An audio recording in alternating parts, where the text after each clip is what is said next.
พ่อหวัดดีครับพ่อหวัดดีหวัดดีคุณพ่อครับผมหมานหลายปันได47ตรงสวัสดีค่ะบ่แม่นพอได้ซื้อแม่พอเฮฮาหยังว่ามันซื้อบ่ได้ๆดิเออกันว่ามันพ่อว่าปีนี้อั้นหมดบ่เล่าสื่อบ่ได้เขาเขาซื้อบ่ได้เขาบ่ขายแม่เจ้ามือแต่กี้ผมซื้อแล้วบัดนี้มันมันบ่ขายมาแตะโดนว่าที่พอเฮฮาที่ผมเว้าให้ฟังนั่นน่ะอืมตะกี้ผมซื้อมันถูกกว่ากันใช้บ้านก็ซื้อนำบัดนี้เจ้ามือมันลดราคาลงเอาเปล่ามาเซาขายซ้ำบัดนี้อืมครับผมจะมืดแจ้งนั่นล่ะตะกี้ให้บาทละ9ให้บาทละ100ขายไปขายมาเหลือบาท90 80 70บ่พอมาเซาขายซ้ำเจ้ามือเก่งไปแล้วพ่อยังว่าซื้อบ่ได้ยังว่าเสียดาย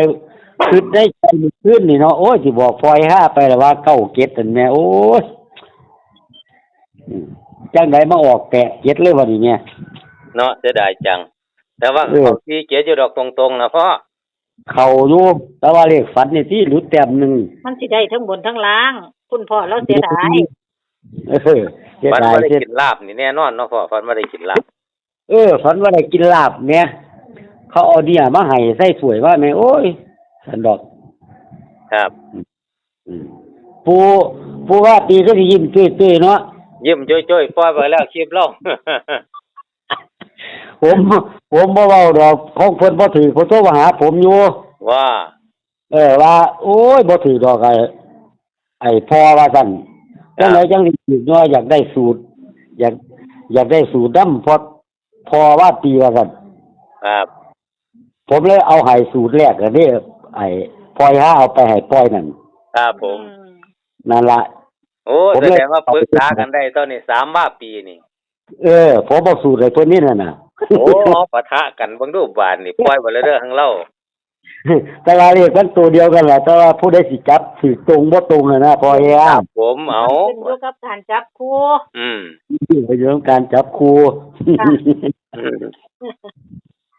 นั่นล่ะเอามื้อนี้ก็ลาวคือเก่าเด้พ่อมาเอาลาวที่เดียวนี้เอาลาวพอเฮียครับผมฝันบ่เมื่อคืนนี่บ่ท่านได้ฝันแม่พอเฮียว่าถ้าเฮ็ดเลขแล้วบ่ท่านได้เสียงพวกว่าครับเขาโทรมาอยู่ว่าเฮ็ดไปพอโอ้ยบ่ทันได้เฮ็ดดอกเขาโทรมา2เที่ยล่ะครับผมว่าแต่เบิ่งเอาน้ำพอเฮียรถซั่นดอกครับนั่นล่ะไอ้ช่องนั้นสิเป็นเบิ่งไอ้เบอร์โทรน้ำพอเฮียเด้บุนี่อันของไอ้โจพารวยแม่พอเฮียครับเพิ่นโทรมาหาผมวางหนึ่งเพิ่นแบบว่าเลขมันเข้าดีเพิ่นก็เลยมาขอแนวทางแม่ครับสุดแท้ๆพ่อเด้ออันนั้นอันก็เลยให้เพิ่นไปละล่ะพอเฮีย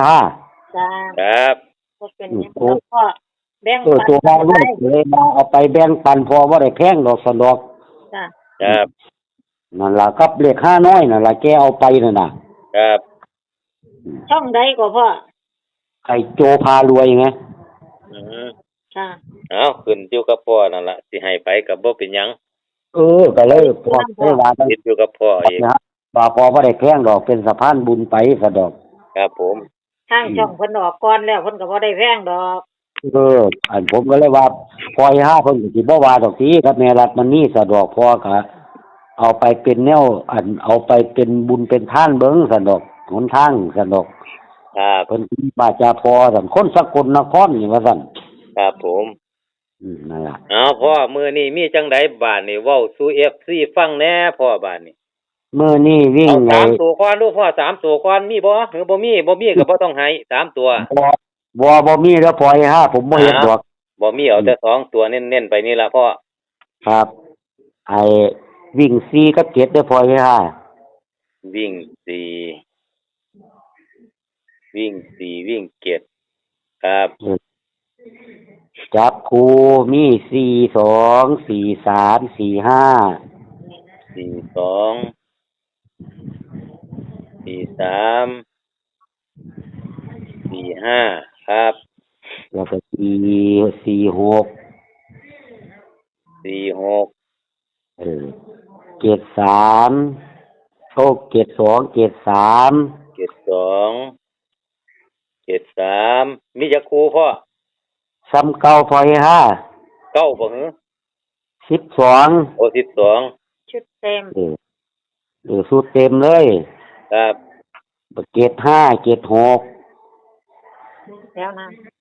โอ้มีจักแล้ว75 75 76ครับ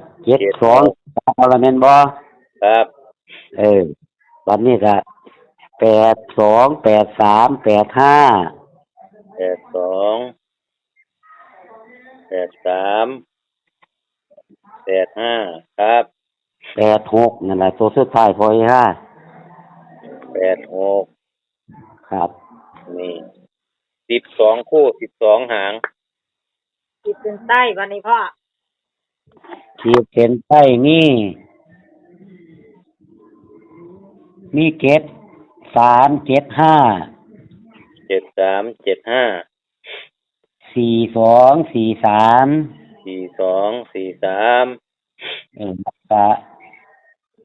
82 83แล้วพอยห้า6ครั้งนั่นล่ะ82 83เอาสำหรับแนวทางตามราวพอว่าปีมันใจจะเกิดเส้นยี่พอมื้อมันนี้ใจซ้ำก็ว่าพอยห้าล้านเลยบ่ เอารถเอารวดว่าซั่นนวลรถเอาเอารถล้าน%ล่ะมันนี่ถ้าสิเริ่มเข้าซะล่ะพอยห้าบัดนี้ครับผมเข้ามาแล้วเด้หลายมื้อแล้วบ่มัน2งวดแล้วบ่ตะไลกันมานี่แม่นนี่นะครับรวยวันที่30แล้วก็ไปรวยวันที่1ต่อเลยเนาะพ่อเนาะแม่นก็ยังดีอยู่มันบ่ท่วมกันในมือเดียวกันโอ้ยคันท่วมกันคือว่างั้นมันปวดหัวแม่ปวดหัวเลยผู้ซื้อก็ปวดหัวคือกันผมซื้อเลขผมก็บ่ได้กลับว่าดีนะครับงวดนี้ล่ะมาก่อนกันครับพ่อสะดวกเบอร์โทรบ่มื้อนี้สะดวกลงเลยเพราะว่าหามีผู้เพิ่นมานำเอาโลดบ่ได้ว่าดอกพอห้าหยังเนาะบาดนี้อยู่ไสเนาะหามีผู้เพิ่นมานำค่าน้ำตาค่าแพ้พ่อจำเบอร์ได้บ่ล่ะพ่อพ่อแม่กาญจนบุรีเพิ่นก็โอนมาให้ดอกมื้อเช้านี่นั่นพอได้กินกาแฟอยู่ดีเราถือทั้งน้อยทั้งเล่านำเอาพ่อเบอร์โทรดูบาดนี่พ่อโทร065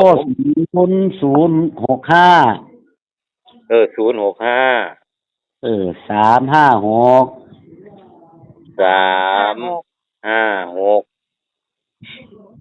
บัดนี้ก็38